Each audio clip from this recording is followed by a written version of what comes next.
You know that ChatGPT thingy literally everyone's been talking about for the past few months? Okay, probably not everyone, but it was on South Park, so I guess it's famous enough. Hi, I'm Amon, and I asked it 10 questions about StarCraft 2. And I've gotta say, some of the answers, they're quite hilarious, so let's check them out. Wait a second, shouldn't we see if this thing's even working first? Yeah, I think we should, so I'm gonna ask it 3 test questions that everybody who has played StarCraft 2 knows the answers to. Question number 1. What are the playable races in StarCraft 2? Terran, Zerg, and Protoss. Okay, this one might have been a bit too easy, so the next one is gonna be a bit harder, and that's what she said. List the 5 most important characters in StarCraft 2 in descending order. Okay, we have Jim Raynor, Sarah Kerrigan, Artanis, Zeratul, and Mengsk. Isn't the main villain of the game missing? What about Amon? However, in terms of overall importance to the story and gameplay of StarCraft 2, the characters listed previously are generally considered to be more central to the game's narrative and mechanics. And Amon, being the main antagonist, isn't even amongst them, always being picked last, just like me in gym class. Look, I know he isn't the best thought out villain, but I have freaking Amon in my channel name. It could have at least shown me some courtesy. I didn't choose the nickname based on him, but still, we Amons need to stick together. Anyways, maybe I shouldn't ask it questions that might have multiple answers. So, for my last test question, I've asked it a question that only has one answer. What is the saltiest race in StarCraft 2? Now, I kinda had to force the answer out of it, but we got there, eventually, with the correct answer, and that is Terran. And every StarCraft player knows this answer. They just might not be willing to admit it. But ChatGPT was. They hated him because he spoke the truth. As we can see, ChatGPT is working correctly, so now we can move on to the real questions. Question number 1. Which is the F2 attack move race in StarCraft 2? The F2 attack move race in StarCraft 2 is generally considered to be the Zerg. Wait, what? I totally expected Protoss here. It's literally why I picked this question. I mean, I've heard Protoss players being called this since I started playing the game. I assume other people did too, but I guess ChatGPT disagrees. But alright, as a Zerg player myself, I guess this question turned into a self-burn. Ooh, self-burn. Those are rare. But I still want to see ChatGPT insult Protoss players, so question number 2 is, what can a person say when I'm playing Protoss to make me feel bad about playing my race? Now naturally, it's going to oppose answering to this, but don't you worry, there's always a way around it. In this case, I wanted examples to see if what a person is saying to me is negative or not. So here we go. This is what people can whine about when they're playing against Protoss, and what they sound like when they're whining. Protoss is such an easy race to play, it requires no skill. This is perfectly incorrect. You have to know how to properly turtle up until you're able to build an army of 20 carriers and attack move your opponent. Playing Protoss is so boring. All they do is turtle up and build a death ball. See comment 1. You're only winning because you play Protoss. It's an imbalanced race. Well, invisible men with capes who can one-shot workers, being able to instantly warp in a bunch of units, and having shields that regenerate when they run out isn't really helping me defend them. Protoss players rely on cheap tactics like cannon rushing to win. I wanted to defend Protoss here and say that this isn't really true, but then I remembered that the lower end of the rank ladder exists, and a bunch of those guys are just Cannon Rush Republic out there, which I'll admit can be really fun to play, but is just horrible to play against. Playing Protoss takes no strategy, it's just A move and you win. That is totally incorrect. You only A move and win when you've built 20 carriers. For question 3, I've asked for some more examples for Terran and Zerg, and it was happy to help me. No need to deceive it this time.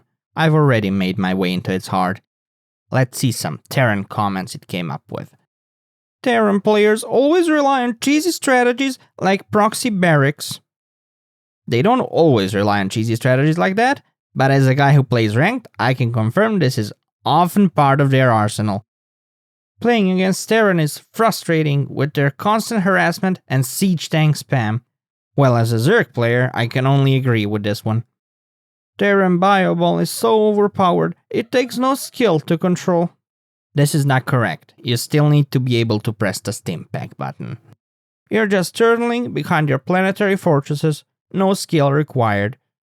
I don't think that it requires no skill, but it is extremely irritating and pretty boring to play against. Terran players can easily abuse mules for unlimited resources. It's unfair. Yep, that's straight up true, not gonna say anything about it.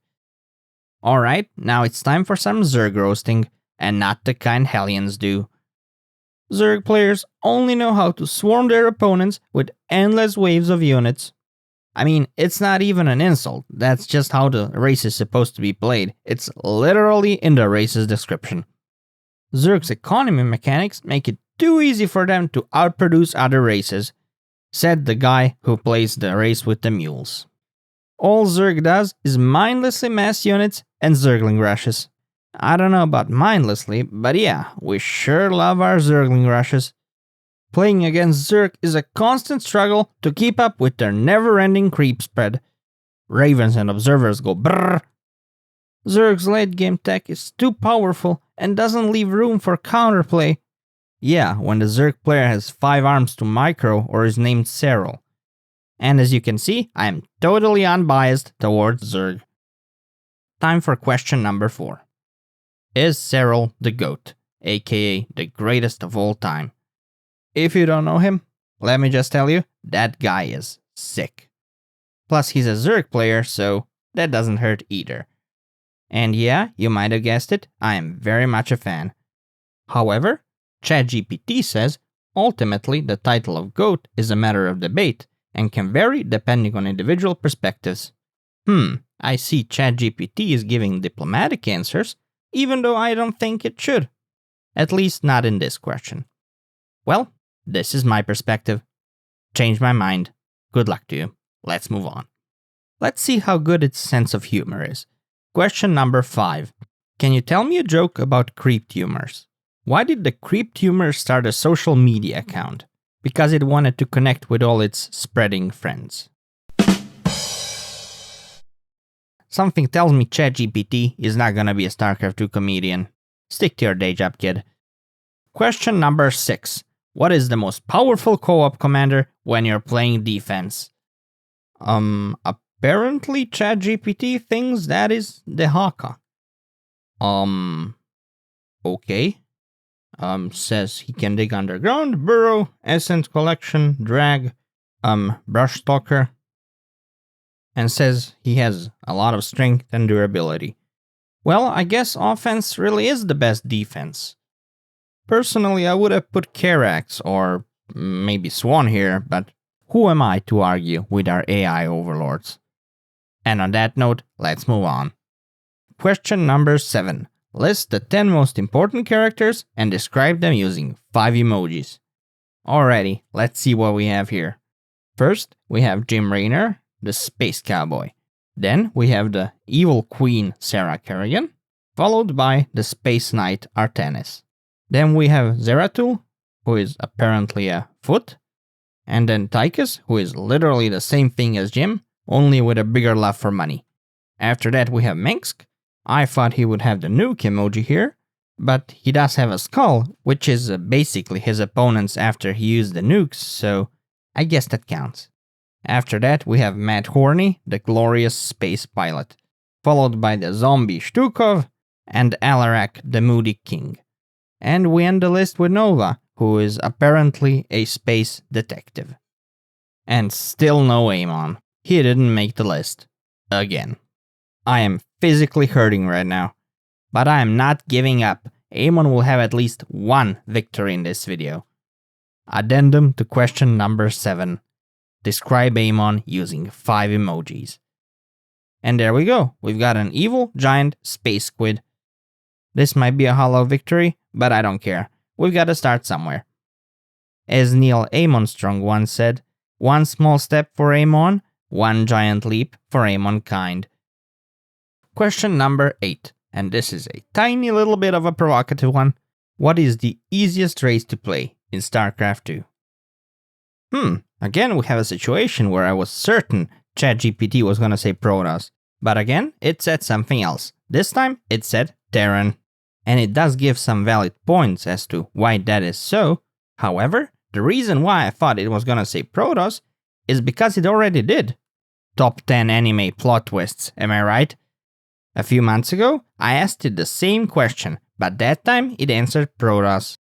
To be fair, since a few months have passed since then, the algorithm could have evolved, or devolved, depending on how you look at it, and whether you play Protoss or Terran.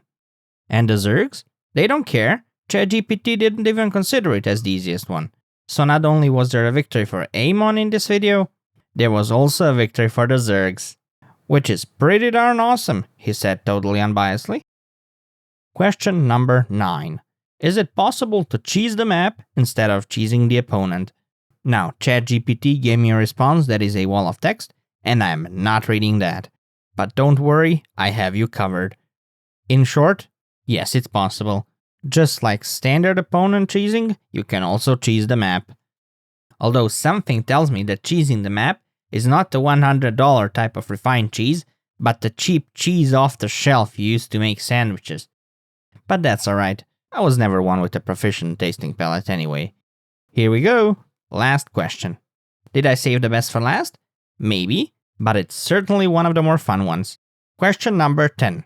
Can you beat games by pretending to be AFK? Ah yes, it feels like I'm listening to the moral police right now. Some players may fall for it, but it is generally considered unsportsmanlike behavior.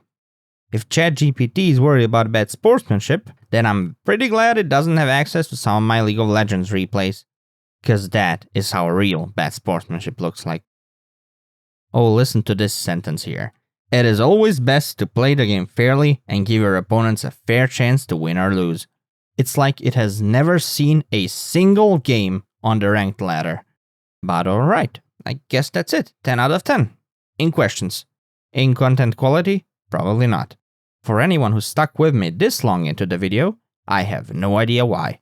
But I appreciate you nonetheless.